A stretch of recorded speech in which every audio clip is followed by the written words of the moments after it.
friends, my name is Mahmood Sajid and you are watching Introduction of Biology with Mahmood Sajid.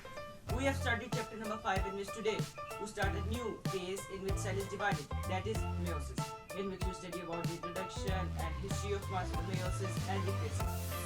Before starting the lecture, if you are new in my channel, subscribe to my channel so you can get my latest videos. So let's go to the screen.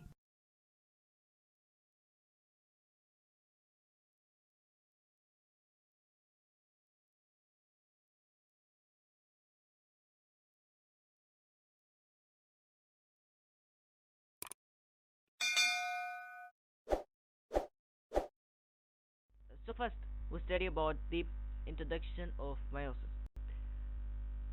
The word meiosis has been derived from Greek word meon, that means that to make smaller something, since it results in a reduction or in chromosomes number. In mitosis, there we divide chromosomes by the duplications of chromosomes, but in meiosis, there is reduction in chromosomes.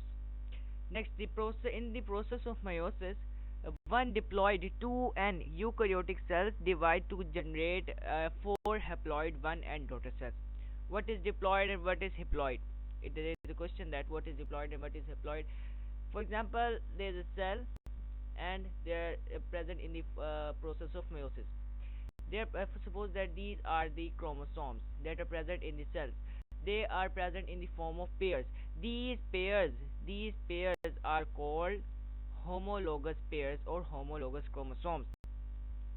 Diploid, they are present in the diploid form. This cell is present in the diploid form. Diploid means the cells in which chromosomes are in pair. In this cell, the chromosomes are present in the form of pairs, and these pairs are called homologous chromosomes. But when diploid has been divided, they make the two haploid cells like this. But they tell us that they make four haploid cells, but they in this they make the two haploid cell. In these two haploid cell again divided into two haploid cell, then their chromosomes is duplicate reduced and they form four haploid cells. Haploid cells are these cells that are generated from the diploid cells, while haploid means the cells with half number of chromosomes. In this, there is a two chromosomes, there is a four chromosomes that are present in this. So there is a half chromosomes. We suppose that there is a four chromosome, but in human there is a 46 chromosomes and 23 pairs of chromosomes. So in this, there is a haploid cell. There is a half number of chromosomes from the diploid cell. So this is the difference between diploid and haploid. Chromosomes are not in the form of pairs. In haploid cells, chromosomes are not present in the form of pairs. So this is the difference between the haploid and diploid. Now we study about the history of meiosis, that who and when meiosis was discovered. Meiosis was discovered and described from the first time in 1876. 1876. Remember that 1876 by the German biologist Oscar Hartwig. The preparatory steps of meiosis are identical to the interphase of meiosis. Same like in mitosis, the cell prepare in the phases of interphase to for the division. Same like in mitosis, there is also interphase in the meiosis. Interphase is divided into same three steps like the mitosis G1, S phase, and G2 phase. Interphase is followed by the meiosis 1 and meiosis 2. What is meiosis 1 and meiosis 2? First, same like the mitosis in the before the separation in the process of meiosis, the cell is again passes through the phase of interphase for the preparation. Uh, so there's that interphase is followed by the meiosis 1 and meiosis 2. What is meiosis 1 and meiosis 2? There's a diagram of a cell. Suppose that this is a cell and these are the chromosomes. When they are divided, they form two haploid cells. We study that four diploid cells are formed, but there's a two haploid cells. This is the meiosis 1. Then the two haploid cell is also passes through the interface for the uh, preparation of the chromosomes. Then these are other divided into four other two chromosome haploid cells. So this is the meiosis 2. This is the meiosis 2, and this is the meiosis 1. This There is a difference that meiosis 1 and meiosis 2. First, we study about the meiosis 1. That what is the function of meiosis 1? In meiosis 1, the homologous chromosomes in diploid cell. We studied that these are the homologous chromosomes that are that are present in the form of pairs. These are the homologous chromosomes that are present in the form of pairs, divided into two haploid cells that have number of half number of chromosomes from the diploid cells. In this step, in meiosis, they generate genetic variations. For there's two variation. First is a systematic variation, or systematic cells, and the second one is genetic variation or genetic cells. Genetic cells are those cells which separate to present sperm and egg cells and form a zygote, and this is only occur in meiosis. Genetic cells occur in meiosis is only occur in genetic cells, and that are present and mitosis is only occur in systematic cell of, for example, our whole body is systematic cells. Only cells which contain sperm cell and egg cells are genetic cells. The next is meiosis 1 occur in two main steps, same like mitosis, karyokinesis and cytokinesis. Same like mitosis. The karyokinesis of meiosis 1 is subdivided into like the mitosis. First is prophase 1, metaphase 1, anaphase 1, and the telophase 1. These are the phases of karyokinesis of meiosis 1. Why they can read at prophase 1, metaphase 1, anaphase 1, and the telophase 1? Because we study about the meiosis 1. If we study about the meiosis 2, these are named studied that prophase 2, metaphase 2, anaphase 2, and the telophase 2.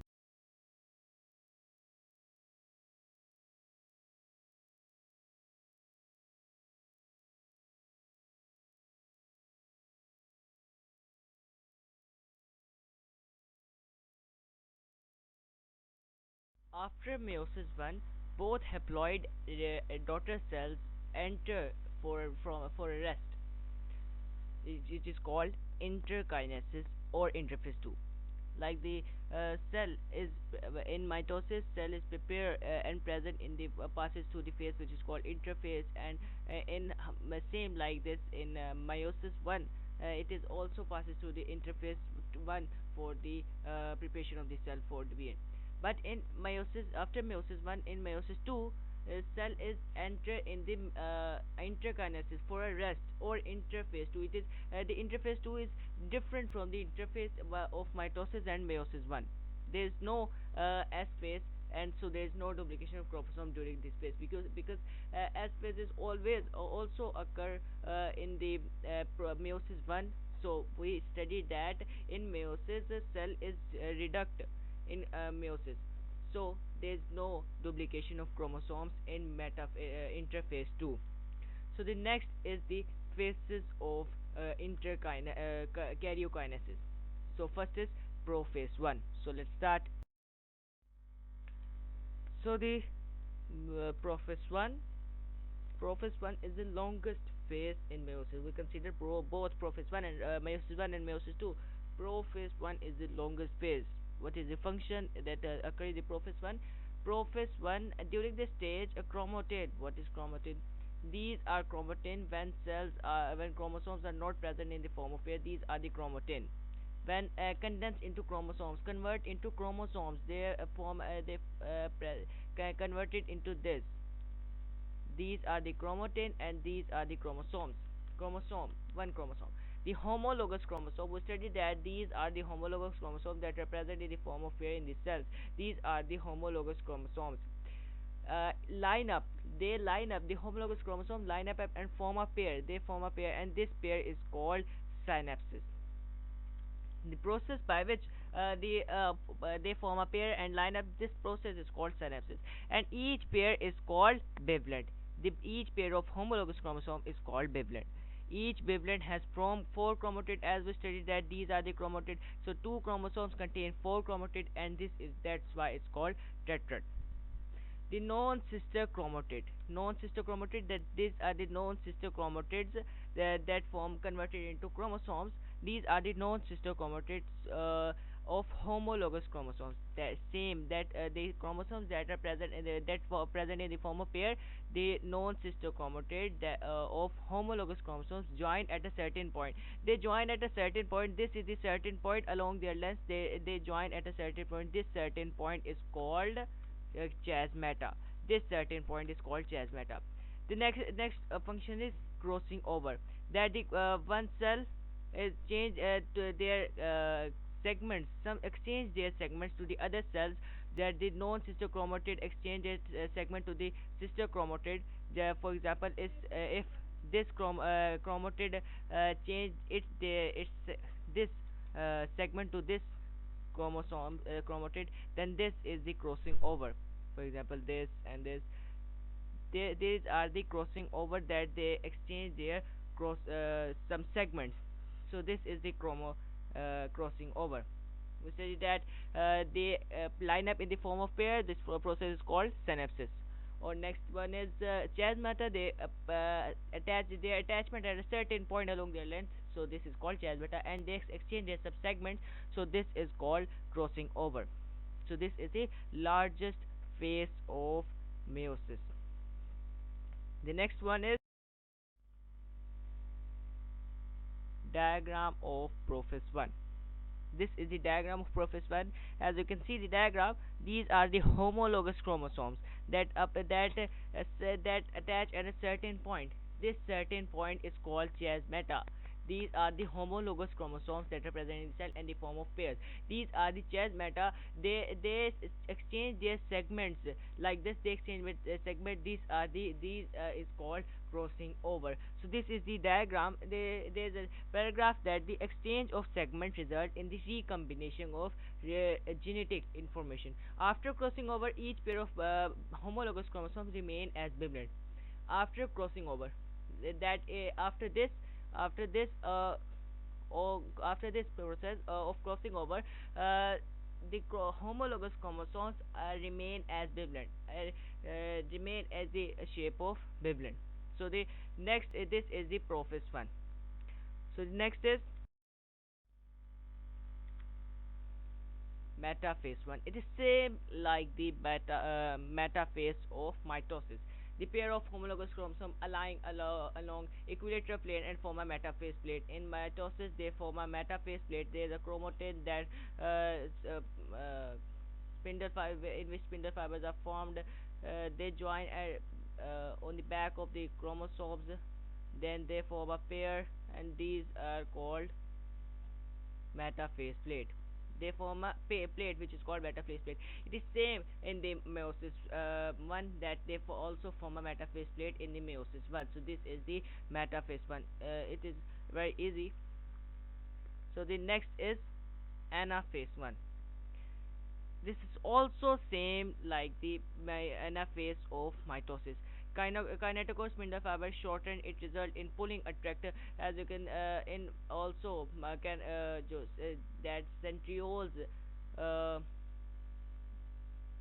this is the diagram that chromosomes make a metaphase plate, and the chromosomes are divided. This is the pulling attractor force. This centriole attract this part of the chromosomes, and this centriole attracted this part of the chromosomes. Same like the anaphase of mitosis. This is all same function of anaphase of one of meiosis. Since one chromosome is pulled toward one pole, this pole is divided. These chromosomes, these are the chromosomes that are divided, and these chromosomes are divided to this pole. Opposite poles attract the opposite chromosomes. Each chromosome still contain a pair of sister chromatids. E- uh, Now till each chromosome still contain a pair of sister chromatids. Now there's a sister chromatids of pair in the after the anaphase. So this is the anaphase and the metaphase. So next is telophase. The last phase is telophase 1, that the chromosomes arrive at the poles Each pole now have half number of chromosomes. Each poles have half number of chromosomes. These are the haploid cells that are again divided, but each chromosome still contain of two chromatids. Each chromosomes contain two chromatids. This is the one chromosomes, and these both chromosomes contain two chromatids. As you can know that this is the in this there is two chromatids. These are the chromatids. So each chromosomes contain two chromatids. Spindle networks disappears and nuclear envelope is formed around haploid cells. Same like the mitosis, it is the function of telophase is again repeated in the function in the meiosis, that the function envelope spindle fibers have been removed and a new nuclear envelope is again in G in G prophase the in mitosis. This is disappeared in same like the meiosis prophase 1. It is also disappeared in the prophase 1, but is also it is again uh, spindle fiber disappear in this telophase. Spindle fibers disappear and the nucleate envelope is again new formed. Is the nuclear envelope is new formed from haploid cells. So